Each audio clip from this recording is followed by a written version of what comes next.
Halo minasan, selamat datang di Shodo, Jalan Bisnis. Di ruang inspirasi ini kita mau belajar bagaimana kita bicara tentang bisnis bukan hanya soal angka, tapi juga soal budaya. Dan bersama kita hari ini sudah ada tamu sangat istimewa, ada Albertus Prasetyo Hadi Nugroho atau biasa dipanggil Arbisang, founder dari IRICH Indonesia, dari Indonesia Soken. Iya, Dan beliau adalah dulu penerima beasiswa Monbu Kagakuso di Jepang, betul. sudah lama tinggal di Jepang, Iya, dan beliau bisa menjadi jembatan antara Indonesia dan Jepang untuk kerjasama di berbagai macam hal. Beliau punya banyak lini bisnis, bicara soal pendidikan, soal F&B, soal beauty, soal sekarang terakhir pertanyaan ya Pak ya. iya, betul. Iya, Oke, iya, bersama beliau kita akan belajar hari ini atau menimba inspirasi tentang bagaimana inovasi ini dilakukan baik di Jepang maupun di Indonesia begitu ya. iya, Oke, baik. Mari kita sambut Pak Arbi Sang. iya. Eh, kita perkenalkan dulu Pak Arbi Sang. Oke, Mungkin cerita sedikit Pak tentang iya. latar belakang Bapak. Oh iya, terima kasih. Iya, jadi saya datang ke Jepang tahun 2000. Seperti yang disampaikan oleh Pak Ibra tadi, jadi Ibra Sang tadi ya. Saya tahun 2000 datang ke Jepang, tapi sebelum itu saya sebenarnya dengan Ibra Sang ini sempat satu semester itu di ITB ya waktu itu ya. Ya, nah saya di Jepang itu belajar fisika ya di Universitas Tokyo, dan juga setelah itu saya tidak selesai. Saya kemudian melanjutkan ke Universitas Tokyo for Foreign Studies ya. Nah, jadi di situ saya belajar mengenai sastra klasik Jepang ya. Nah, tapi memang Tuhan menentukan lain. Jadi saya tidak pernah menjadi karyawan di Jepang nih ya. Jadi saya freelance, jadi konsultan di JICA, dan saya menjadi interpreter, saya menjadi dosen di Universitas Kepolisian Jepang dan macam-macam gitu ya. Nah, tapi tahun 2008 2009 ini kan kita mengetahui adanya Lehman Shock gitu ya, Lehman Brothers gitu ya, yang di Amerika, dan itu sangat terasa sekali impact-nya di Jepang, sehingga buat orang-orang yang freelance seperti saya itu sangat pada saat itu pekerjaan itu hampir nggak ada ya. Nah, sehingga saya berpikir bahwa kenapa nggak saya create my own ways gitu ya. Nah, terus akhirnya, tapi kan untuk create my own ways ini kan susah sekali ya. Nah, saya mulai tahun 2009 itu saya ingat sekali ya. Saya mengontak satu perusahaan travel agent ya, Jepang Indonesia, dan yang mau bangkrut sebenarnya. Ya, jadi mejanya ada banyak, tapi yang kerja hanya ada 2 orang saja gitu ya. Nah, saya bilang ke presidennya waktu itu, nah Fujimoto-san waktu itu ya. Jadi kasih saya satu meja, kalau ada penghasilan yang saya create 20% saya kasih ke perusahaan gitu ya. Nah, jadi saya nggak digaji waktu itu ya. Tapi dengan adanya interaksi itu membuat saya belajar banyak lah gitu ya. Nah, kan memang how to create bisnis ini kan memang harus ada mentornya bro ya. Iya. Nah, pada waktu itu ya saya banyak di mentor lah, tapi tidak saya secara khusus berguru dengan dia gitu ya. Tapi karena meja saya di sini, presidennya ada di sana gitu ya. Nah, sehingga saya lebih bisa bicara banyak dengan dia gitu ya. Nah, itulah cikal bakal. Akhirnya tahun 2011 saya memberanikan diri untuk membuat PT Indonesia Soken ini ya, Indonesia Research Institute ini, yang bergerak di bidang riset bisnis Indonesia Jepang ya. Nah, itu dengan Kawatasang ini sebenarnya murid saya bahasa Indonesia ya gitu ya.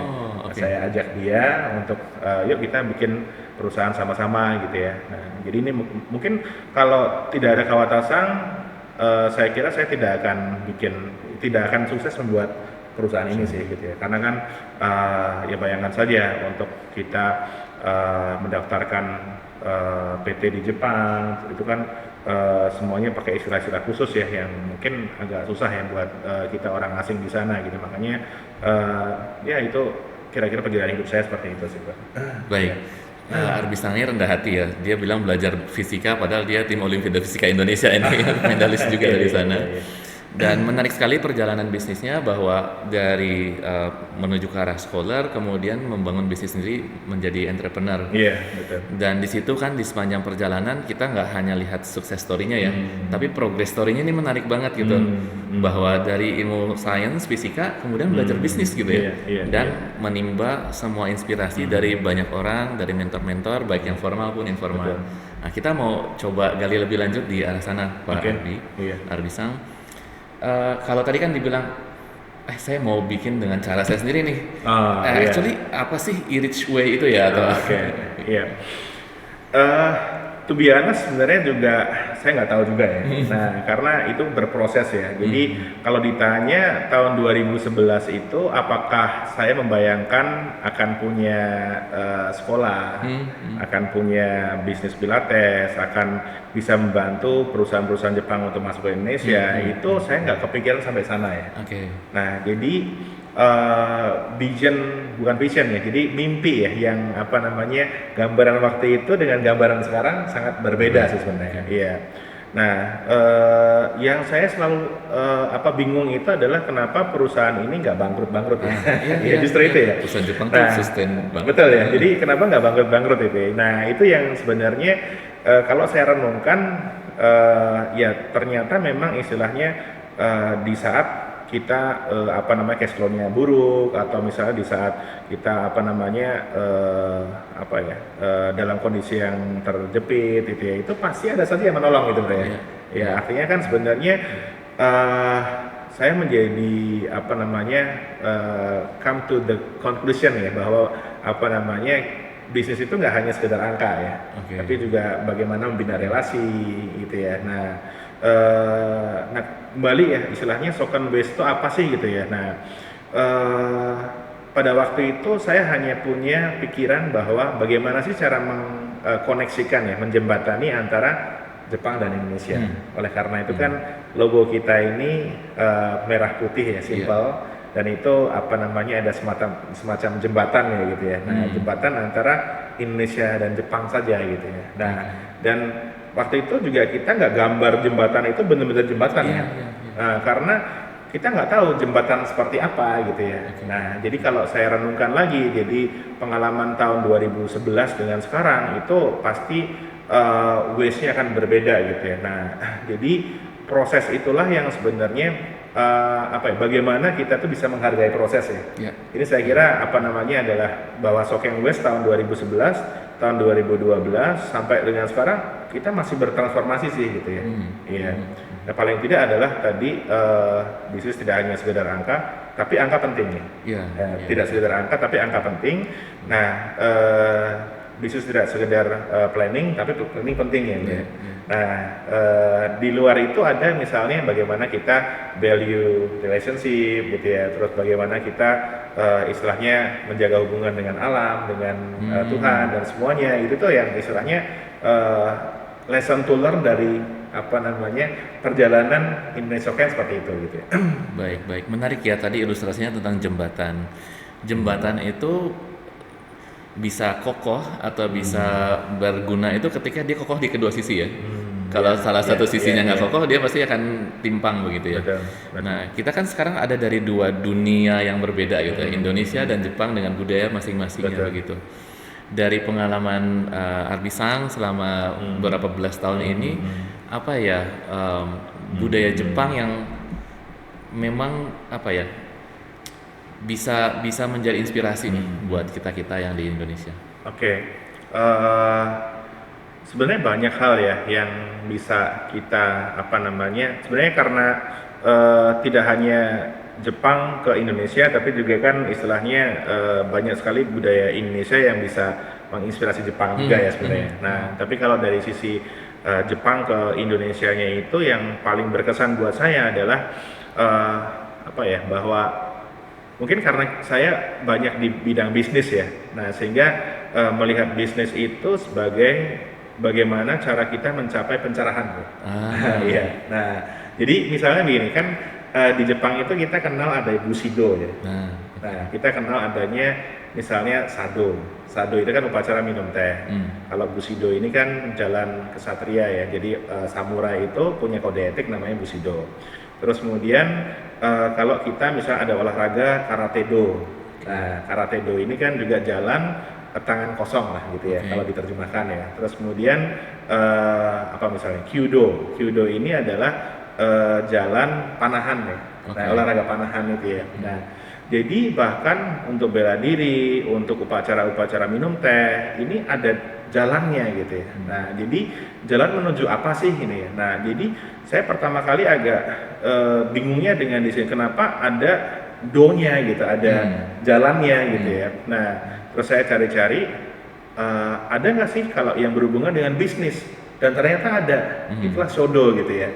Iya betul, ya Shodonya bukan Shodo ini ya, apa namanya menulis kaligrafi ya. Memang kebetulan sih ininya sama ya, bunyinya hampir sama. Tapi Sho itu atau Akinai itu dalam bahasa Jepang berarti bisnis ya. Jadi bahwa kita berbisnis itu tadi ada etikanya, ada jalannya, ada apa hal-hal yang kita harus pelajari di sana gitu ya. Nah, ya itu menurut saya yang menurut kita take it for granted ya sehari-hari ya. Jadi kan kalau kita dengar ada mindfulness gitu ya. Nah, jadi menurut saya jadi banyak belajar mengenai mindfulness ala Jepang ya. Iya.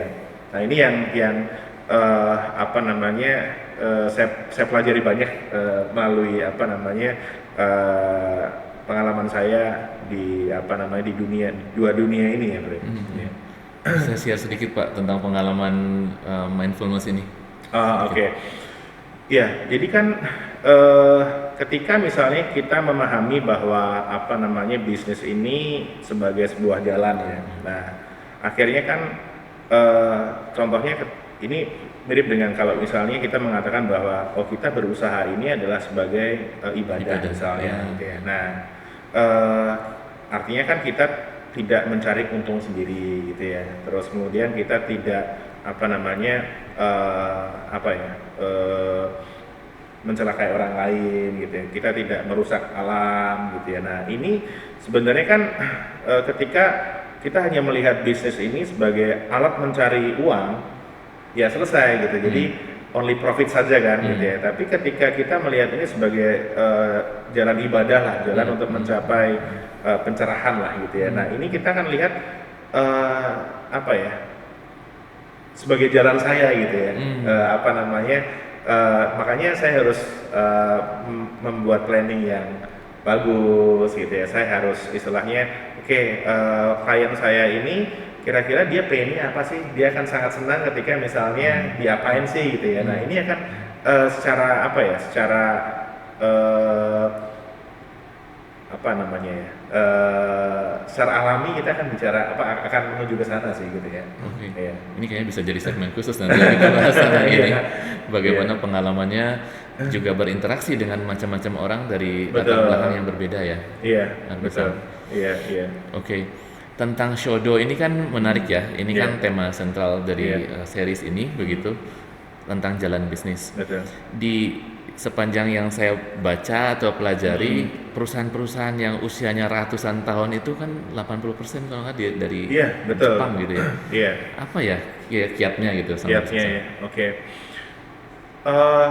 Satu hal ya yang jadi mungkin bukan kiatnya, artinya bahwa persamaannya antara perusahaan-perusahaan yang lama ya, yang berusia lama itu memang 60% lah itu apa nama ada di Jepang, tapi sisanya misalnya yang 5% 10% ada di mana sih gitu ya, ada di Jerman misalnya.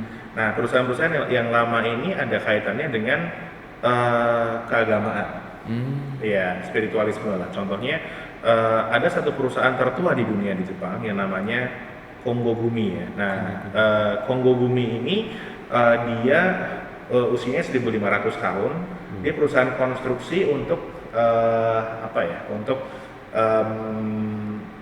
Otera itu untuk wihara di Jepang dan juga untuk kuil-kuil Buddha dan kuil Shinto gitu ya. Nah, jadi kuil Shinto ini memang harus dibangun ulang ya selama 20 tahun sekali, 100 tahun sekali, dan harus dipindah-pindah juga. Nah, sehingga itu akan memberikan chance buat perusahaan konstruksi di sana untuk punya pekerjaan gitu ya. Oke. Nah, iya. Nah, ini kan juga berhubungan dengan istilahnya spiritualisme. Terus kemudian perusahaan osake, ya, perusahaan alkohol ya, sake. Nah, sake ini kan juga merupakan alat ritual dalam ritual-ritual di Shinto gitu ya. Bukan cuma minuman ya itu? Iya betul, Oh. iya. Nah sehingga ya kalau misalnya di barat kan ada anggur gitu ya. Nah ini kan juga sehingga ketika karena itu penggunaannya masif ya, sehingga kan pasti harus ada dibuat terus ya. Iya. Jadi selama agama itu ada, ya itu perusahaan-perusahaan itu ada terus gitu ya. Nah bahkan di Kongo Gumi ini mereka punya makam untuk karyawan yang saya dengar seperti itu ya. Oke. Artinya bahwa kalau saya masuk ke Kongo Bumi ini, artinya akhirat saya juga dijamin ya. Bukan seumur hidup lagi ini Iya, sampai Keabadian. keabadian gitu ya. Nah, ya ini intinya kan artinya kita didoakan terus di sana gitu ya. Iya. Nah, ini contoh ke sana. Memang sebenarnya ya pada akhirnya balik-balik lagi. Memang ada kecenderungan ke sana ya. Ke nilai spiritualis itu ada.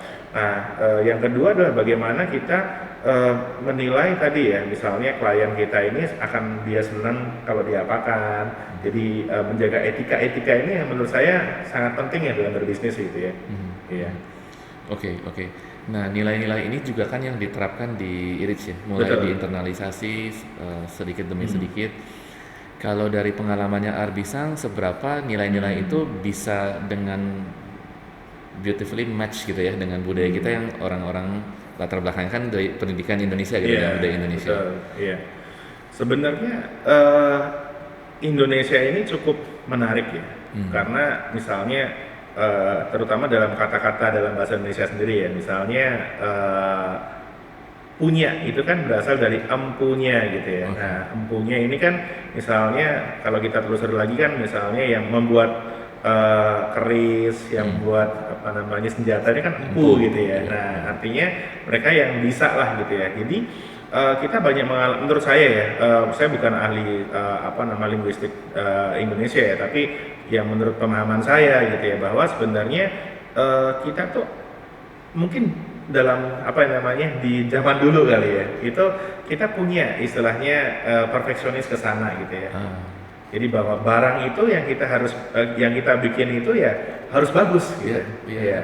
Karena kita berikan tidak hanya sekedar kita kasih nilai berapa pricingnya ya gitu ya. Tapi karena memang ya kita ingin barang itu long lasting ya gitu ya. Nah, itu yang istilahnya bagaimana kita value produk atau services ini sampai paripurna gitu ya. Perfeksionisnya ada di sana gitu ya. Iya. Kita punya banyak mahakarya ya dulu ya. Betul. Yang ada dari Indonesia. Borobudur. Iya. Wah, ini mungkin budaya yang perlu kita gali lagi ya. Betul. Menurut saya ada satu pepatah dalam bahasa Jepang ya, ongko chising.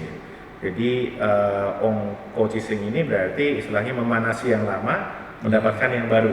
Oke. Ya mungkin kan istilahnya nothing new under the sun ya. Ya. Nah, jadi sebenarnya memang ya ini kita harus belajar dari sejarah ya, karena memang kenapa Jepang bisa seperti sekarang ini, walaupun mereka punya banyak masalah sosial, ekonomi sekarang gitu ya, tapi yang saya pelajari banyak dari mereka adalah mereka masih punya karya-karya sastra yang dipelajari di SMA sekarang ini itu 1000 tahun yang lalu gitu. Nah, apakah di SMA kita masih belajar mengenai misalnya hikayat apa gitu ya? Nah, kan enggak ya. Nah, jadi mereka masih pelajari itu gitu ya, sehingga yang tadi saya sampaikan ongko chising tadi ya, jadi memanasi yang lama untuk mendapatkan yang baru gitu ya. Nah, ini saya kira memang ya kita harus belajar banyak sih dari sejarah bangsa Indonesia. Nah, untuk kita istilahnya kira-kira orang-orang zaman dulu itu kan pasti punya problematikanya pada waktu itu juga gitu ya. Nah, jadi belajar dari sejarah untuk mendapatkan sesuatu yang baru sih gitu ya. Oke.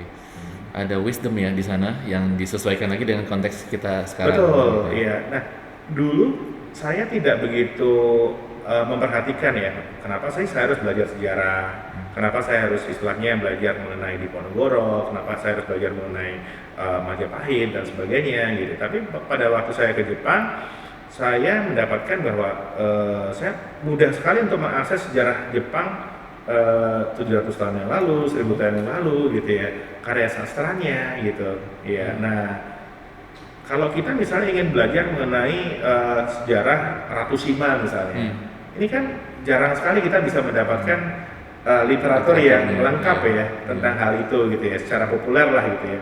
Ya sekarang ini memang ada beberapa YouTuber ya yang memang mengulas tentang itu gitu. Asisi misalnya gitu ya. Tapi kan itu jarang yang bisa dihitung dengan jari lah. Kalau di Jepang kita bisa dapat banyak literatur seperti ini gitu ya. Dan ternyata itu bisa bermanfaat buat bisnis ya, related gitu. Iya menurut saya betul ya, karena kan kita nggak pernah bisa prediksi 1 tahun yang akan datang seperti apa, 30 tahun yang akan datang seperti apa. Ya walaupun kita bisa menggunakan jasa Deloitte, bisa menggunakan jasa Big Four atau konsultan inilah gitu ya, dengan menggunakan ekstrapolasi apa gitu. Tapi kan kita nggak pernah benar-benar bisa tahu nih apa yang akan terjadi pada saat itu gitu ya. Nah sehingga oke lah, mungkin kita punya beberapa proyek-proyek masa depan, tapi sebenarnya kita sudah punya banyak contoh ya. Jadi di masa lalu itu kalau kita melakukan A akan terjadi B, B menjadi C gitu ya. Nah itu yang menurut saya ketika saya datang ke Jepang saya merasakan itu ya. Bahkan sebenarnya pada waktu saya belajar di Tokyo University dulu, menariknya ada banyak mahasiswa dari China daratan ya datang ke Jepang untuk mempelajari fonologi ya, atau mempelajari istilahnya bunyi suara gitu ya, di zaman-zaman yang dulu gitu ya. Karena misalnya kalau di Cina itu kan begitu sebuah dinasti selesai ya, nah itu kan dibakar perpustakaannya gitu ya. Nah itu masih ada di Jepang. Oh, iya. Preserve di sana ya. Preserve di sana. Sehingga misalnya satu kanji lah gitu ya, itu dia bisa punya banyak suara. Nah suara dari zaman apa, suara dari zaman apa, suara dari zaman apa gitu. Ya, jadi misalnya ya ini agak sedikit sangat sedikit teknikal lah gitu ya. Jadi misalnya ada goong, kangong gitu. Ong itu kan suara ya. Jadi suara dari dinasti apa gitu. Nah sehingga tadi balik lagi ke pertanyaan mengenai apakah bisa diterapkan dalam bisnis ya. Ya kita akan mungkin ya saya sendiri juga belum tentu tahu juga ya Mbak, apakah sampai sejauh mana perusahaan ini akan terus ya gitu ya. Tapi paling tidak sejauh yang kita pelajari ya, dengan kita mempelajari yang sudah ada gitu ya, itu paling tidak bisa menjadi reminder buat kita lah. Iya. Ketika kita tahu dari mana kita berasal, kita bisa lihat trajektorinya ya, dan betul. Bisa ke sana. Iya. Kan karena misalnya begini, ketika kita sudah mulai sedikit besar aja gitu. Kadang-kadang kita lalai ya, udah besar, gitu. Oh masih ada duitnya, gitu. Oke sih masih ada gitu ya. Ini kan wajar ya buat manusia untuk kita itu tidak untuk lengah ya di situ ya. Nah, tapi kita bisa lihat story-story orang zaman dahulu ya. Jadi yang punya masalah seperti ini, bukan masalah ya, jadi punya dinamika yang seperti ini juga, dan nextnya akhirnya dia gagal lagi gitu ya. Dari situ bagaimana kita mengelola istilahnya batin kita, bagi kita istilahnya mengolah lah gitu ya. Jadi nggak hanya olahraga ya, tapi olah batin gitu ya. Baik. Saya pikir ini intro yang menarik, Arbisang, untuk kita eksplor lebih lanjut lagi di episode berikutnya bahwa kita sangat bisa belajar dari sejarah, karena di situ kita bisa melihat pola-pola.